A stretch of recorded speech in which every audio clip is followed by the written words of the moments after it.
La transición desde una estructura social patriarcal hacia una plenamente igualitaria es, sin duda, uno de los procesos de transformación social más relevantes de nuestro tiempo.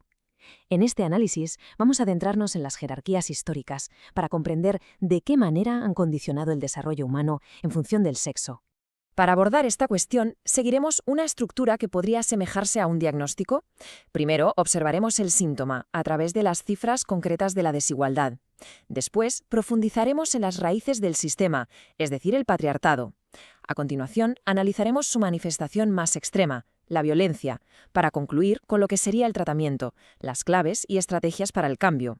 Así que comencemos por lo tangible, por los datos. La desigualdad de género no es un concepto abstracto.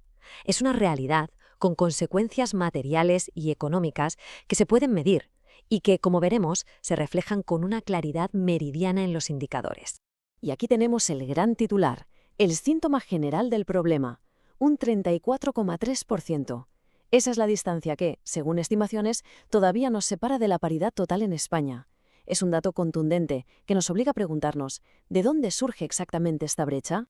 Pues bien, esa cifra general se descompone en datos aún más reveladores cuando miramos el mercado laboral.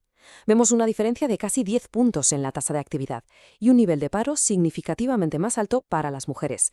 Pero el dato quizá más crítico es el de la parcialidad. El número de mujeres en trabajos a tiempo parcial casi triplica al de los hombres. Y esto, como podemos intuir, no es producto de la casualidad. Para entender por qué ocurren estas cosas, es necesario analizar los mecanismos estructurales que las producen. Conceptos sociológicos como el techo de cristal nos ayudan a explicar por qué el acceso a puestos de alta responsabilidad sigue siendo limitado. La segregación vertical muestra esa concentración femenina en la base de la pirámide laboral, mientras que la horizontal evidencia su confinamiento en sectores muy específicos. Son, por así decirlo, las reglas invisibles de un sistema. Muy bien, ya hemos visto los síntomas. Ahora, como en todo análisis riguroso, pasemos al diagnóstico. Si las cifras nos muestran el qué está pasando, es la estructura de poder histórica que denominamos patriarcado la que nos explica el por qué. Aquí es donde analizamos el sistema subyacente que genera y perpetúa estas desigualdades. Para comprender sus raíces, es casi ineludible recurrir al análisis de Friedrich Engels. Él estableció un vínculo fundamental entre la instauración del patriarcado y la aparición de la propiedad privada. La necesidad de asegurar la transmisión de la herencia por línea paterna reconfiguró por completo la estructura familiar, supeditando a la mujer y a la descendencia al control del varón. Esta tabla comparativa es muy útil para visualizar la evolución. Frente al modelo patriarcal que centra el poder en la figura masculina, existen o han existido otros modelos como el matriarcal o, de forma más relevante hoy, la organización familiar igualitaria, que es el modelo que tiende a predominar en las democracias avanzadas. Esto nos demuestra algo clave. El cambio en la esfera privada es un requisito indispensable para la transformación de la esfera pública. La siguiente pregunta es inevitable. ¿Cómo se perpetúa un sistema así a lo largo del tiempo? Pues lo hace a través de instituciones clave que actúan como agentes de socialización. La familia, los medios, ciertas interpretaciones religiosas e incluso el propio sistema escolar pueden transmitir y normalizar roles y comportamientos discriminatorios, llegando a presentarlos como si fueran naturales e inevitables. Y ahora abordamos la manifestación más crítica y, lamentablemente, más visible del sistema patriarcal. Es fundamental entender que la violencia de género no son simplemente actos individuales o desviados. Desde un punto de vista estructural, funciona como una herramienta sistémica de dominación. Es la punta del iceberg de toda una estructura de poder. Para analizar este fenómeno con la profundidad que requiere, vamos a utilizar el marco teórico del sociólogo Johan Galtung.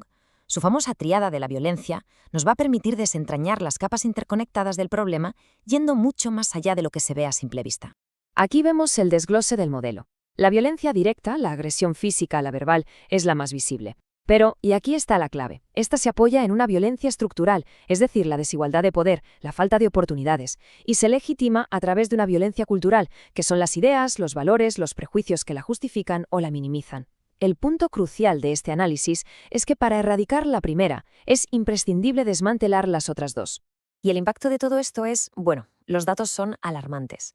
Estas cifras del Instituto Nacional de Estadística muestran cómo los casos reportados de violencia sexual por parte de no parejas casi se duplicaron en España en tan solo 6 años.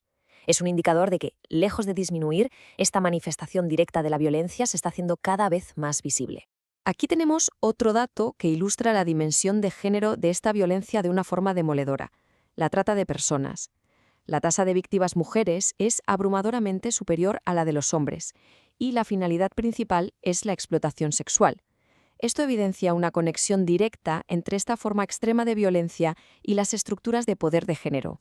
Para añadir una capa más de análisis, la académica Rosa Cobo nos aporta una perspectiva interseccional muy valiosa.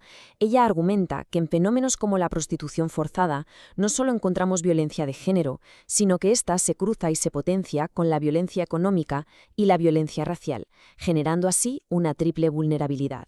Bien, hemos analizado los síntomas, el diagnóstico y sus manifestaciones más agudas. Ahora es el momento de hablar del tratamiento. En esta última sección vamos a cambiar el enfoque desde el problema hacia las soluciones, explorando las intervenciones y los debates actuales que buscan construir, precisamente, un horizonte de igualdad. La agenda actual para la igualdad es desde luego multifacética. Abarca desde el impulso de movimientos sociales como la llamada cuarta ola del feminismo y marcos políticos como la estrategia europea, hasta un debate fundamental sobre la necesaria transformación del rol masculino a través de las nuevas masculinidades. Y por supuesto, también incluye la lucha contra formas de violencia más sutiles o emergentes, como la digital o la simbólica. Y para que esto no se quede en la teoría, aquí vemos un ejemplo concreto de intervención. Este es un programa socioeducativo que se dirige a la preadolescencia, lo cual es clave porque actúa en una ventana de oportunidad crítica.